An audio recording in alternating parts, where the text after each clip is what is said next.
There's a great variety of methods to enhance photographic exposure in Photoshop CS3. To lighten one side of the image, you can start by adding a curves adjustment layer and lightening the dark side. When you click OK, you'll notice the entire image has been affected. To block the lightening effect on the right-hand side, use the gradient tool from black to white and click where you want the effect to be blocked, drag to create a transition, and release, and you'll notice that the right side of the image has not been affected. To lighten delicate details in a photograph, for example, this little girl's face is a little too dark, we're going to take advantage of the curves adjustment layer, add a curves adjustment layer, and don't apply any changes. Simply click OK and take advantage of the screen blending mode, which will lighten the entire image.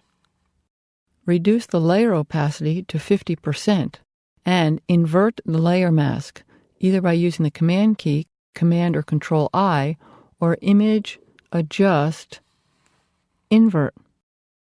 Now use a soft edge brush with white as your foreground color. I can use the right bracket key to increase the brush size and paint over the area that you want to have be lighter.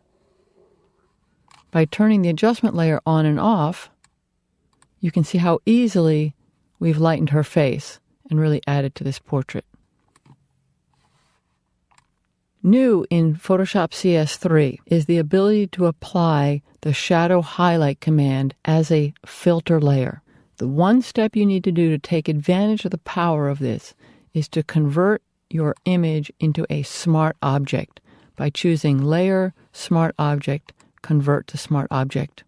Now, when you go to the Image Adjust Shadow Highlight command, the Shadow Highlight command will work as it always has. I'm going to open up the shadows by about 25%, bring down those highlights to balance the image and improve the exposure. I'm going to click OK, and you'll notice in the Layers palette that the shadow highlight is now listed under Smart Filters. The beauty of this is at any time you can double-click and readjust the setting to perfect your images.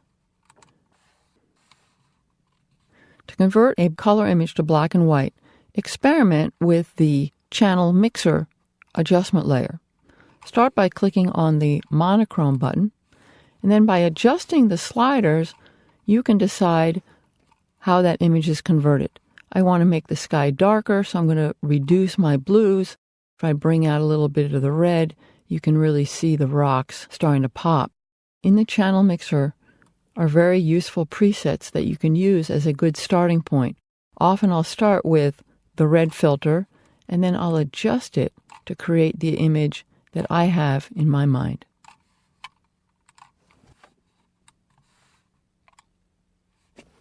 Brand new to Photoshop CS3 is the black and white command. This is a stunning addition which lets you transform a color image into a stunning black and white.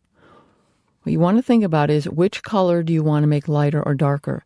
In this example, I want to darken down the sky and the water, and I'm going to bring out the trees, which are green and yellow, and you can see slowly that you can create very subtle infrared-like effects. This is a brand new feature, and I would certainly take some time to get to know it. The ability to enhance exposure with curves and with the shadow highlight and convert your color images into black and white with Photoshop CS3 are truly very exciting.